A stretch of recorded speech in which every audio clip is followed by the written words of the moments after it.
Naam, ni Jumatano ya Januari 7 mwaka 2026.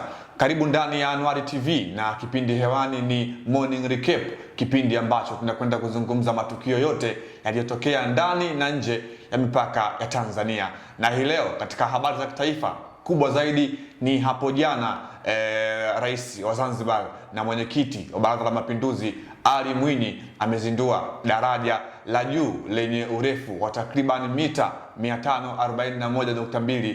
Tutakwenda kukujulisha kwa undani juu ya taarifa hii, lakini pia taarifa nyingine ni vikao vya kamati za kudumu za bunge kuanza Januari 13 wiki inayokuja. Tutakwenda kuzungumza kuelekea bunge ambalo linakwenda kuanza hivi karibuni. Lakini pia huko mkoani Kilimanjaro inasemekana kijana mmoja anataka kuzikwa ndani. Taarifa hii ikoje? Kaa nasi uweze kuifahamu. Lakini bila kusahau katika upande wa kimataifa hii leo tunakwenda kuzungumza Venezuela yapata rais mwanamke katika historia ya nchi yao. Ni mara baada ya hapo jana aliyekuwa makamu wa rais kuapishwa Delcy Rodriguez na kuchukua nafasi ya Nicolas Maduro ambaye hivi sasa yupo chini ya ulinzi mkali wa taifa la Marekani. Lakini pia katika upande wa michezo tutakwenda kukupitisha katika gazeti mahususi ya Mwanaspoti juu ya habari kubwa ambazo zimeandikwa katika ukurasa wa mbele wa gazeti hilo. Naitwa Leopard John nikiwa kama mwongozaji wako siku ya leo, lakini pia siko peke yangu, niko na Rusamwa Hamisi Rusamwa ambaye tutakwenda naye mwanzo mpaka tamati mwa kipindi hiki. Ni kuombe tu kwamba uwe wote tuwe sote mpaka tamati mwa kipindi hiki. Rusamwa, habari ya asubuhi? Namshukuru Mwenyezi Mungu niko salama sana. Ni siku nyingine tena, Jumatano ya kwanza tena. Jumatano ya kwanza mwaka 2026. Historia imeandikwa hii leo. Kuna watu bado wanasema ni 2025. Mwaka kama bado haujazoeleka hivi. Na inabidi watu wameanza kuhesabu. Kuna mwanangu mmoja nimepita kwenye status yake ameandika bado siku 300 kama na 60 hivi. Ilikuwa jana I think. Maana mpaka sasa hivi tuna siku 6. Siku 6. Katika mwaka 2020. Leo siku ya 7. Kesho ndio inafika. Kesho ndio siku ya 8. Okay. Kwa maana hiyo. Naam, tuanze ndani ya Morning Recap ikiwa ni tuwapashe wa Tanzania kile ambacho kimetokea hapo jana na usiku wa kuamkia leo. Na habari kubwa hii leo ambayo tunaanza nayo ni huko visiwani Zanzibar katika kuadhimisha zile sherehe za uhuru miaka 62 ya mapinduzi tukufu Zanzibar. Hapo jana bwana rais wa Zanzibar lakini pia mwenyekiti wa Baraza la Mapinduzi kwa maana Dr. Hussein Ali Mwinyi amezindua daraja la juu kwa maana ya flyover yenye mita takriban 541.2 katika eneo la Mwanakwerekwe huko visiwani Zanzibar katika kuadhimisha siku hiyo ama kuadhimisha sherehe ya mapinduzi ambapo Januari 12 ndio inakwenda kuwa kilele chake na ndio maadhimisho ambayo yamekuwa yanafanyika kila mwaka. Unaona serikali ya Zanzibar imeamua kuwekeza katika miundombinu na kuweza kuondoa ile hadha ya usafirishaji pia. Miundombinu ndio njia rahisi ya kupunguza umaskini. Kwa sababu unapokuwa umerahisisha masuala ya miundombinu maana yake unawasaidia wale wafanyabiashara, wafanyakazi, wajasiriamali wadogo kurahisisha ile mitembeo yao kutoka sehemu moja kwenda sehemu nyingine, hasa miundombinu ya barabara kama hivyo ambavyo serikali ya Mapinduzi ya Zanzibar inaendelea kufanya. Na tunafahamu kwamba imekuja siku chache tu mara baada ya kufunguliwa pia kwa huduma nyingine za kijamii ikiwemo shule ambapo Mheshimiwa Waziri kwa maana ya Mwigulu Nchemba ndiye ambaye alifungua huko visiwani Zanzibar. Lakini hapo jana ni rais mwenyewe na mwenyekiti wa Baraza la Mapinduzi Dr. Ali Mwinyi ameweza kuzindua flyover ya kwanza. Na ni maendeleo kweli kweli kwa sababu tupo wanasema kwamba ndio wanaenda dunia ilipo kwa wakati huu kwamba Zanzibar nao pia hawapo nyuma, wanaenda na spidi ya ulimwengu kwamba sasa hivi Mzanzibari atakuwa anaweza kushuhudia the flyover ambayo imepewa jina la rais mwenyewe kwa mheshimiwa rais. Sasa hivi kuona flyover hauhitaji kwenda Dar es Salaam mpaka sio uende pale Ufugale John Kijazi, amna unabakia tu pale pale unashuhudia flyover ambayo inaitwa jina la Hussein Ali Mwinyi. Sisi tuseme tu kama kongole kwa serikali ya Zanzibar kwa kuendelea kutoa huduma bora za jamii na miundombinu ikiwa ni sekta muhimu katika maendeleo ya taifa. Tukitupilia mbali taarifa hiyo, Rusamwa ni Dodoma huko bungeni.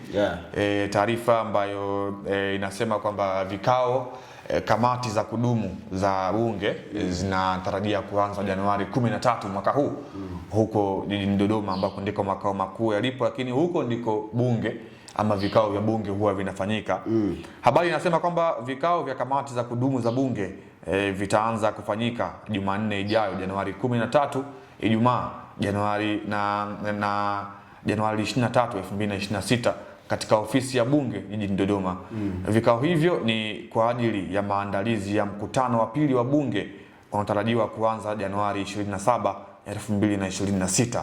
Kufuatia ratiba hiyo, waheshimiwa wabunge wanatakiwa kufika Dodoma siku ya Jumatatu Januari 12, 2026, na shughuli zilizopangwa kutekelezwa na kamati za bunge katika kipindi hicho ni mchakato mbalimbali ikiwemo uchaguzi wa mwenyekiti wa makamu mwenyekiti kwa mujibu wa kanuni ya 134 kifungu cha 11 ya kanuni za bunge za mwaka 2025.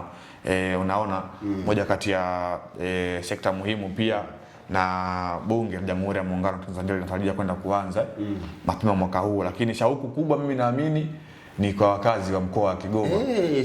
Sisi na Baba Levo wetu wakitamani kumwona Mheshimiwa mbunge Clayton Levocatus Chipando. Namfahamu vipi nyie? Baba Levo au kibarabara. Lakini akiwa bungeni hiyo tumeshakatazwa kwamba asiwe Baba Levo bungeni inaruhusiwa kutumika kwa sababu baada ya kile kiapo Mheshimiwa Spika akamwambia hapana, hilo sio jina rasmi. Baadaye kuja na documents officials ambazo zinaonyesha kwamba ameshalirasimisha jina lake na aliko valid kutumika mahali popote pale, hata kwenye taratibu za kisheria au shughuli nyingine zozote zile. Lakini kwa kumheshimu mheshimiwa lazima kwanza useme mheshimiwa jina lake halisi bwana. Kwa sababu ameshalirasimisha na alipo kwa mujibu wa sheria, hata ukimuita Baba Levo ni sahihi. Kwa hiyo sisi shauku kubwa ni kumuona ataenda kutuwakilisha vipi, kwa sababu ndo sasa rasmi anaenda kulisemea jimbo. Zile lami alizotuahidi na kipindi hiki cha masika, jana nimepata dhoruba kidogo barabarani, utelezi, vumbi imeteleza. Gari yako imepata shida kidogo? Sijasema gari yangu, nimesema nimepata dhoruba barabarani kwa sababu ya utelezi barabara. Sasa wewe ulikuwa unakimbia barabarani au nini? Hebu tuambie. Tuendelee na taarifa nyingine. Moja ya taarifa ambazo zinahusiana na tukio ambalo limetokea huko Murieti mkoani Arusha, marehemu kuzikwa ndani ya nyumba ili isiuzwe. Yaani watu wanakaba mpaka. Hizo ni mila au ni nini? Tutajua, tunaenda kusoma taarifa, tutajua kama ni mila au kuna kitu gani. Taarifa inasema kwamba familia ya kijana Elia Msuya aliyefariki akiwa anapatiwa matibabu baada ya kudaiwa kupigwa na wenzake wakiwa kwenye ugomvi huko Murieti mkoani Arusha imeamua kuvunja sehemu ya nyumba yake ili azikwe baada ya kutokea ugomvi ambao inaelezwa kuwa ndugu walitaka kuuza eneo hilo. Yaani ndugu baada ya kuona mwenzao kafariki, wao wakataka wauze nyumba yake. Sasa baadhi ya wanafamilia ndio wakasema hapana, hili eneo haliuzwi, na ili lisiuzwe tunamzika mwenye nyumba humu ndani. Sasa wewe utachagua moja ukanunue nyumba ambayo ina kaburi la mwenye nyumba. Maana yake hakuna ridhaa ya nini ya wanafamilia baadhi. Lakini taarifa inaendelea zaidi kusema kwamba Israeli Msuya ambaye ni msemaji wa familia hiyo amesema kwamba eneo hilo dogo ni baadhi ya ndugu waliotaka liuzwe ili wakalipe gharama za hospitali, lakini kama familia wamekaa na kukubaliana kuwa eneo hilo halitauzwa bali litaachwa ili mke na watoto wa marehemu waishi hapo. Wakati huo kwa upande mwingine, dada wa marehemu ambaye jina lake halijatajwa anasema ameiomba serikali iwasaidie kulipa gharama za kuondoa mwili wa marehemu kutoka hospitali. Nakumbuka hapa katikati waziri mkuu alisema mgonjwa anapokuwa amefariki akiwa anapatiwa matibabu, mwili wake usizuiliwe kabisa. Kwa hiyo ili kuwaepusha hili jambo, nadhani ndio maana huyu dada ameona apaze sauti mapema na namna gani watapata msaada. Na hii imekuja kama utekelezaji wa Irani ya Mheshimiwa Rais Samia Suluhu Hassan ambao Irani ya Chama cha Mapinduzi ambako aliahidi katika siku 100 za mwanzo vitu kama hivi atashughulikia vitu kama hivi ndio na kuweza kutoa zile hadha ambazo zimekuwa zinawakabili wa Tanzania kwa muda mrefu, na imekuwa ni kero kwa kiasi fulani, lakini ni taarifa hiyo ambayo imetokea huko jijini Arusha. Familia ambayo inataka kuweka kumzika ndugu yao, baadhi wanataka nyumba iuzwe ili kuepusha migogoro.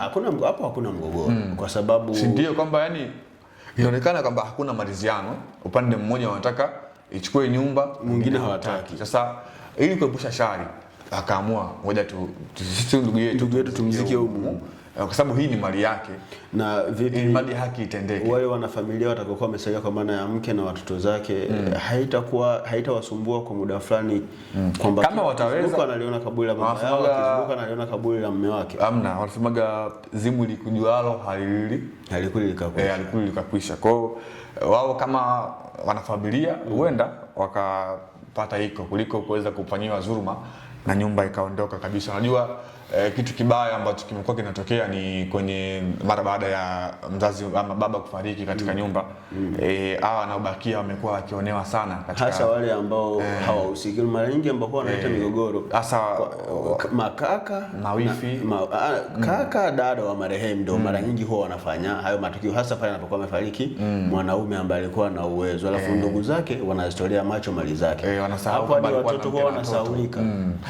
Naam, mtazamaji wa Nolly TV, nikwambie tu asante kwa wewe ambaye bado uko nasi. Kipindi hewani ni Morning Recap, bado tunakupitisha katika habari ambazo zimetokea, na wakati huu tunakwenda kuangazia katika upande wa habari za kimataifa, na kubwa hii leo katika upande wa kimataifa ni Venezuela imepata rais mwanamke Delcy Rodriguez ambaye hapo jana ameapishwa kuchukua nafasi ya rais kwa mpito mara baada ya rais mteule ambaye alikuwa ni Nicolas Maduro kushikiliwa na jeshi la Marekani, yeye na mke wake.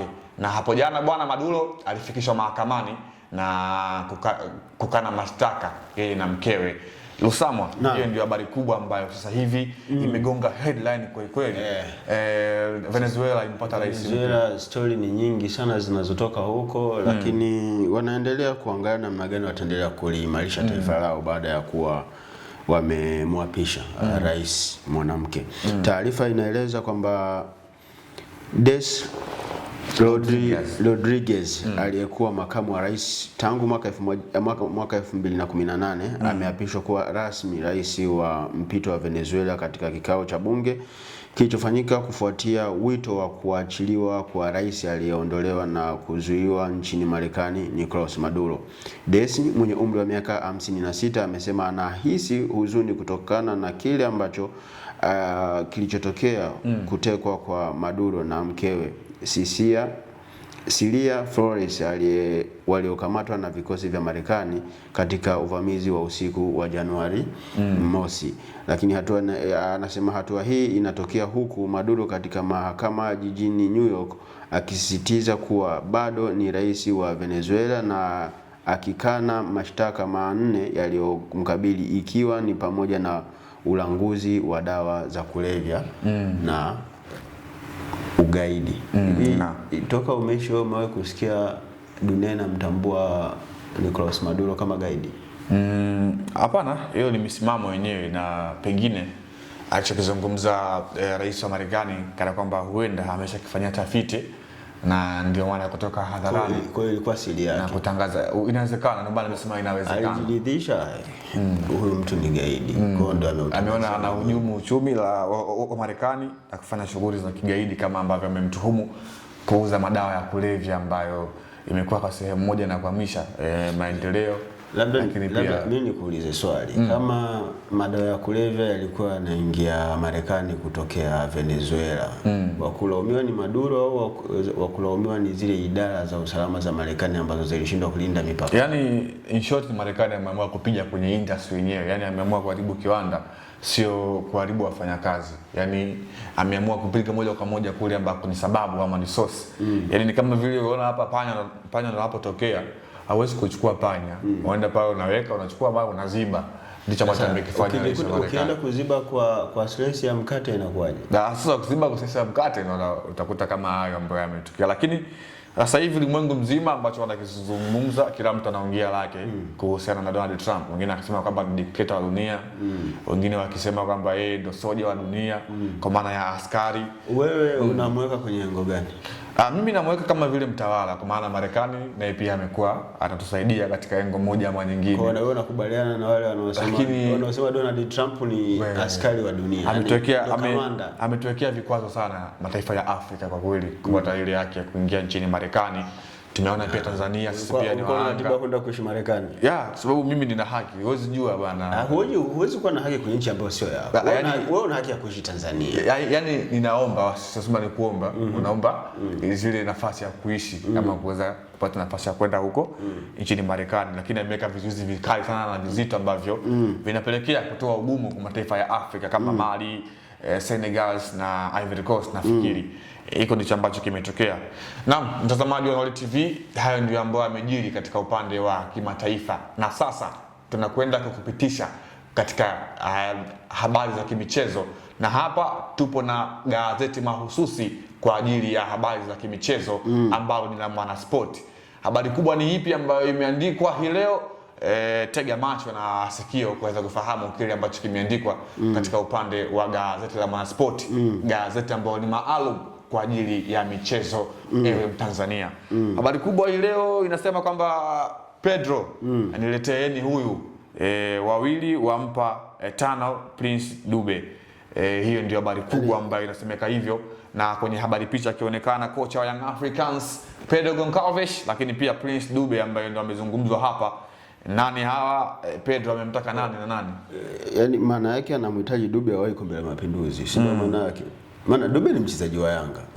Halafu anamhitaji, maana yake Dube kama ni muda wa kupumzika huko nyumbani au upunguze awahi Kombe la Mapinduzi. Unless otherwise itakuwa anamhitaji kambini haraka kujiandaa na mchezo dhidi ya Al Ahly. Leo ni tarehe ngapi? Leo ni tarehe 7 mwezi wa kwanza. Kwa tumebakiza siku almost 15. Maana yake 7-3-21 siku kama 16 hivi. 15 ya 16 ndio siku ya mchezo. Kwa hiyo ni maandalizi kuelekea mchezo dhidi ya Al Ahly. Lakini taarifa nyingine hapo kwenye gazeti la Mwanaspoti wanasema watatu wambeba beki mpya Simba. Matatu yambeba beki mpya Simba. Baka aipania Azam FC. Anajua kama unajua bwana matatu huyu anajua kama walichezea kichapo Baka. Ameshafahamu kama Simba walichezea. Lazima record lazima ziwepo. Record hizo zinasomeka. Na yeye ndio ameamua kuipania sasa Azam. Record zipo. Lakini hapa bwana matatu, ndio matatu matatu yana tafsiri mbili. Watu wa Kenya ukisikia matatu. Sasa hapa sio okay. Ndio nimekuambia kwa faida yako na faida ya mtazamaji. Ukisikia matatu, sasa matatu hiyo ni daladala huko Kenya. Sasa lakini matatu Tanzania maana yake ni mambo matatu. Angesema mambo matatu ya mbeba. Anasema matatu. Ile si umeshaelewa? Of course nimeelewa kwa maana ni Kiswahili. Matatu ya lugha bora duniani. Kwa hiyo limaanisha matatu imembeba beki Simba kwamba inamtoa Kenya sasa inamleta Tanzania au ndicho ulichoelewa? Taarifa nyingine kimataifa katika upande wa gazeti la Mwanaspoti ni kocha mpya The Blues huyu hapa, mara baada ya Enzo Maresca kuweza kuondolewa katika kikosi cha Chelsea. Chelsea imempata mrithi wake na tayari ameshatambulishwa katika kikosi hiko cha darajani pale. Wenzetu Manchester United wenyewe bado wanaruka ruka. Kuna kitu wamekifanya. Tayari wamemla kichwa. Ruben Amorim. Wamemuondoa. Alafu watu wanasema bado Glazer.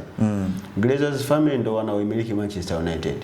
Kuna baadhi ya watu ambao ni mashabiki na wanachama Manchester United hawaridhishwi na kile ambacho wamekuwa wakifanya the Glazers family. Kwa hiyo wanatamani baada ya Ruben Amorim kuondoka kwenye kikosi cha Manchester United basi atakayefuatia wao wamiliki wa Manchester United kwa maana ya Glazers family wauze Manchester United alafu maisha mengine yaendelee. Na watu ambao wanapigiwa upatu kuinunua Manchester United ni Prince wa Qatar Mohammed bin Suleiman ndiye anayepigiwa upatu kuinunua Manchester United. Mabosi hao wamiliki mafuta ghafi. Kwa sisi ambao hatuipendi Manchester United tunaomba dua waendelee kuwepo Glazers family. Na mfano tupite na matokeo ya AFCON hapo jana ambako mechi mbili zimepigwa huko nchini Morocco. Na jana bwana tumeshuhudia mechi mbili zikipigwa, Kongo akiondoshwa 1-0. Jana finali limeanguka bwana.